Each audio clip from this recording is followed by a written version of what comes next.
Um cara desapareceu por minha causa. O que vou fazer agora? Oi, meu nome é Phoebe. Ao contrário dos meus colegas de classe que dormiam, comiam e até tomavam banho com seus celulares, nos últimos 3 anos eu não postei uma única foto. Não curti um único post, nem liguei para uma amiga para falar sobre um novo filme, porque eu não assistia filmes. Eu vivia em um mundo completamente diferente do que você está acostumado.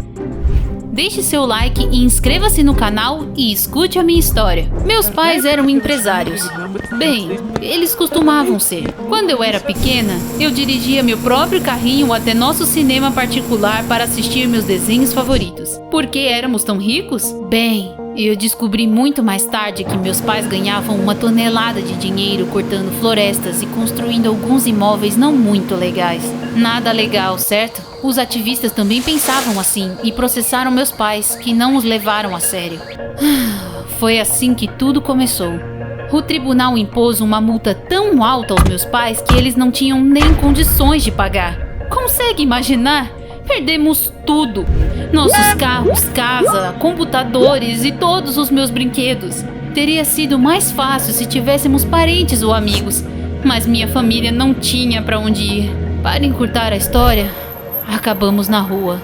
Mamãe, papai, o que aconteceu? Vai ficar tudo bem, querida. Meus pais começaram a procurar um lugar onde pudéssemos passar a noite de graça e encontraram uma comunidade na floresta. Havia algumas pessoas que viviam em um assentamento na floresta. Eles plantavam e tentavam levar um estilo de vida o mais ecológico possível. E sim, nenhum deles usava celular, até porque não tinha sinal lá. Quero plantar mais. É tão bonito aqui. Meus pais tiveram que morar 1 semana na floresta para perceber que vinham poluindo a natureza há muitos anos e decidiram se arrepender. Quanto a mim, aos poucos fui me acostumando a uma vida sem internet ou celular. Não posso dizer que senti muito a falta deles. Um dia, eu estava andando pela floresta quando vi uns caras da minha idade. Eles estavam tentando destruir um formigueiro, então eu decidi espantá-los. Ei, vocês! O que vocês estão fazendo aqui? Eu sou um espírito da floresta e vocês não são bem-vindos aqui! Saiam! Você é do assentamento, né? Acho que todo mundo que mora lá é louco mesmo. Aquele cara se apresentou como Mike e disse que seu pai havia comprado o terreno em que morávamos e que em breve construiria um shopping lá. Bobagem! Não acreditei nele e corri de volta para minha família. No entanto, descobri que ele estava dizendo a verdade. Nossa comunidade estava um completo caos. O pai do Mike alugou quartos em um albergue para os moradores da nossa comunidade. Deveríamos nos mudar dentro de 1 mês para que a extração de madeira e a construção pudesse começar. Calma, meus amigos. Eu tenho um plano. Mamãe e papai contaram a todos sobre os ativistas que os levaram à falência alguns anos antes e sugeriram que procurássemos a ajuda deles. Mas enquanto isso, tivemos que ficar no albergue. Fiquei chocada quando vi como as pessoas viviam na cidade. Havia tanto lixo e carros poluindo o ar. Eu odiava especialmente os supermercados. Uma vez, eu até me perdi em um corredor de sabão em pó. Não estou brincando. Eu chorei porque não consegui encontrar meus pais. Por que havia tantos pós afinal? As pessoas não podiam lavar suas roupas com areia como pessoas normais, não? Enfim, ninguém se preocupava em prejudicar o meio ambiente. Por que havia tanto plástico em todos os lugares?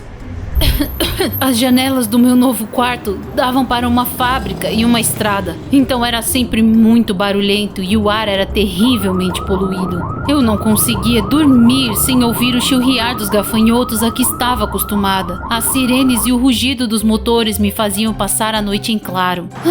E as coisas na escola também eram terríveis. Como eu podia saber que todo mundo passou a usar livros didáticos eletrônicos? Haviam muitas perguntas e atividades durante as aulas e deveríamos usar nossos smartphones para respondê-las, mas eu continuava levantando a mão como uma idiota. Eu também não sabia absolutamente nada de programação. Era como se estivessem falando grego comigo. Não, essa é uma comparação ruim. Eu tinha mais chances de entender grego do que códigos. Como eu ligo essa coisa?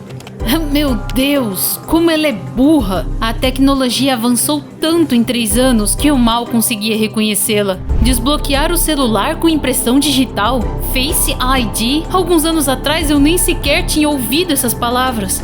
Para encurtar a história, meus colegas continuavam rindo e me evitando. Como se isso não bastasse, Mike, o filho do empresário que decidiu destruir nossa comunidade, era meu colega de classe. Para minha surpresa, ele imediatamente veio até mim e se desculpou. Ele disse que isso era coisa do seu pai, então não podia fazer nada. Ah, se eu pudesse salvar a floresta. Mas falar com meu pai é inútil. Ele simplesmente joga dinheiro em todos os seus problemas. Ele acabou se tornando meu único amigo. Incrível, né? Mike e eu fomos passear depois da escola. E ele me mostrou um jogo de realidade aumentada que todo mundo estava jogando. O jogador devia procurar personagens diferentes, capturá-los e depois cuidar deles. Fiquei encantada. Tudo estava indo muito bem, mas então o Mike começou a me fazer perguntas estranhas do nada. Phoebe, me conte, quem eram os ativistas que levaram a sua família à falência? Eu era criança, então não lembro de muita coisa. Um dia, apresentei o Mike aos meus pais. Tomamos um chá que nós mesmos havíamos plantado e conversamos sobre tudo. Uau! Eu nunca tomei um chá tão bom! Obrigada. É melhor do que aquele refrigerante que você bebe. Estávamos nos divertindo até que o Mike trouxe o julgamento e os ativistas à tona de novo. Meus pais se entreolharam com tristeza, mas contaram tudo o que nossa família tinha passado. Foi só no dia seguinte que percebi o erro que cometi ao convidar o Mike para conhecer meus pais. Nossa comunidade teve uma reunião e eu descobri que o pai do Mike deu um jeito nos ativistas. Ele de algum jeito descobriu a estratégia do grupo e se livrou deles.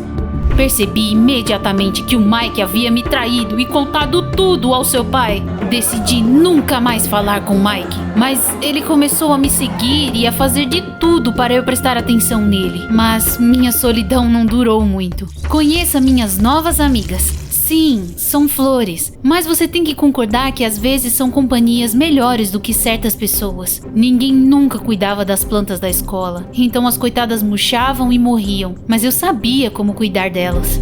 E eu não tinha medo de ser chamada de esquisita por isso, porque eu já era chamada assim. Então a reação dos meus colegas me surpreendeu. Ei, Phoebe! O que você quer? Que flores lindas! Você poderia colocá-las na sala de aula também? Por favor! Ah, claro! Minhas esquisitices me tornaram popular do meu próprio jeito. O diretor até sugeriu que eu começasse um clube e ensinasse aos outros alunos sobre reciclagem, carros elétricos, aquecimento global e também a cuidar das plantas, claro. Você consegue imaginar quão animada eu fiquei? O clube não era particularmente popular, até que alguém espalhou um boato de que eu tinha vivido em uma floresta por 3 anos e me alimentado de casca de árvore e besouros. Por que eles achavam isso estranho? Existem muitos besouros que são realmente saborosos. Nós não comíamos besouro, óbvio, mas meus colegas gostavam de histórias malucas e eu ficava muito feliz em contá-las. Conte-nos sobre o urso! De novo? Ah, bem, um dia nossa comunidade foi atacada por um urso faminto. Muitas pessoas pensam que para espantar um urso, você deve levantar os braços e rosnar, mas isso não é verdade. Em vez disso, você tem que se fingir de morto. Uau! Alguém foi comido? Todos ficaram tão maravilhados com a minha vida passada que às vezes até parecia que eu era de outro planeta. Graças às minhas histórias, o diretor decidiu organizar uma excursão. Iríamos à floresta, acenderíamos uma fogueira, assaríamos alguns marshmallows. Eu pulei de alegria quando descobri que todos na escola adoraram a ideia. Eu finalmente poderia voltar para a floresta, mas minha alegria não durou muito tempo. Meus colegas foram completamente despreparados. Eles estavam usando roupas da moda, mais desconfortáveis, tênis e até salto. Claro, todos imediatamente molharam e sujaram os pés. Em vez de sacos de dormir, eles levaram colchões infláveis que furaram ao ser colocados no chão duro. E não havia sinal de celular, então eles não podiam pesquisar no Google qual fruta era segura para comer e qual não. Eu não esperava que a excursão fosse tão estressante. Em vez de alimentos nutritivos, todos levaram chips e doces. Não é de se admirar de que todos tenham devorado os lanches de uma vez só e ficado com fome depois. Podemos pedir pizza? Não tem sinal aqui. O que você quer dizer? O que vamos comer? Olha, frutas!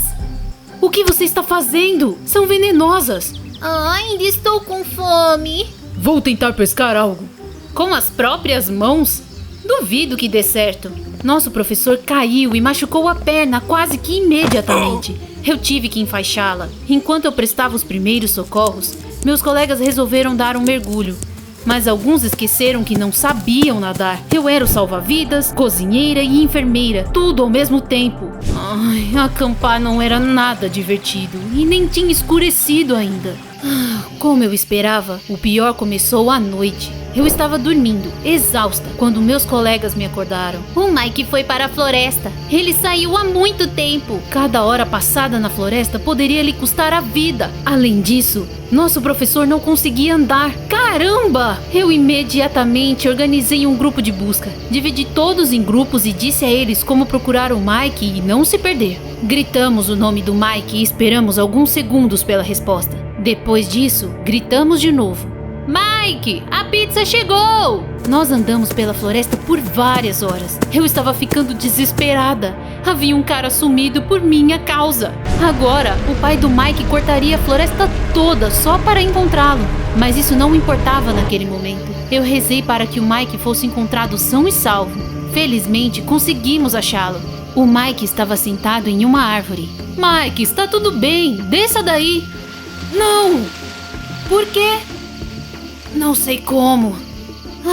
Eu tive que subir até ele. Quando me sentei em um galho ao lado dele, o Mike me abraçou. Phoebe, eu não contei nada ao meu pai, juro. Eu queria te ajudar, é sério. Eu até disse a todos para se juntarem ao seu clube. Ok, Mike, eu acredito em você. Mas como você veio parar aqui? Eu queria jogar aquele jogo que te mostrei e estava tentando achar sinal. Vou excluí-lo. Eu podia ter ficado aqui pra sempre por causa disso. Vamos descer, eu te ajudo. Não foi fácil, mas o Mike conseguiu descer. Estava escuro demais para voltar para o acampamento. A última coisa que precisávamos era que alguém se perdesse novamente. Além disso, meus colegas de classe estavam tão cansados que alguns deles dormiram bem embaixo da árvore enquanto esperavam por mim e pelo Mike. Resolvi fazer algumas tendas para passarmos a noite lá. 3 anos morando na floresta me prepararam para tudo que a vida pudesse jogar em mim. Menos aulas de programação, é claro. De manhã, voltamos para o nosso acampamento e depois para a cidade.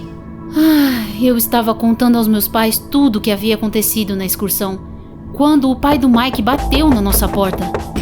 Eu fiquei apavorada. Afinal, foi minha culpa termos ido acampar e o Mike passou a noite em uma árvore. Phoebe, vem agradecer por tudo que você fez. O quê? O Mike me disse que você organizou um grupo de buscas para encontrá-lo. Graças a você e seu conhecimento, meu filho está vivo e bem. Pode parecer que nada é mais importante para mim do que meu dinheiro e meus negócios, mas na verdade eu vivo pelo meu filho. Descobri que o Mike realmente não havia me traído e seu pai sabia sobre os ativistas porque ele costumava ser um deles. Ele era uma das pessoas que levaram minha família à falência alguns anos atrás. Mas então ele decidiu trair suas convicções por causa do dinheiro, já que o ativismo não dava nenhum lucro. O pai do Mike queria que seu filho tivesse os melhores smartphones e computadores, bem como a oportunidade de ir para uma faculdade decente. Mas agora não ouso mais destruir sua comunidade. Isso fez você, Phoebe, do jeito que você é. Eu parei a construção do shopping. Uau! Eu não podia acreditar no que estava ouvindo. Eu tinha acabado de fazer o que eu mais amava, e isso me ajudou a voltar para casa. Alguns dias depois, os moradores da nossa comunidade voltaram para a floresta. Mas eu decidi continuar estudando na cidade, porque só assim eu poderia ir para a universidade e me tornar uma ecologista. Todas aquelas aventuras aconteceram comigo por um motivo. Agora, eu sabia o que eu queria fazer para o resto da minha vida. Além disso, A excursão me aproximou dos meus colegas e agora eu tenho muitos amigos. Eu também contei ao pai do Mike sobre a minha ideia de criar um jogo de realidade aumentada que ensinasse as pessoas a sobreviver na natureza. E ele concordou alegremente em investir. Agora ele não precisa mais destruir a natureza para sustentar seu filho. O aplicativo se tornou um sucesso. Ah, a propósito, o Mike voltou a ser meu melhor amigo. Ou talvez mais do que isso. Essa é a minha história. Você conseguiria viver 3 anos sem internet? Me conte nos comentários abaixo.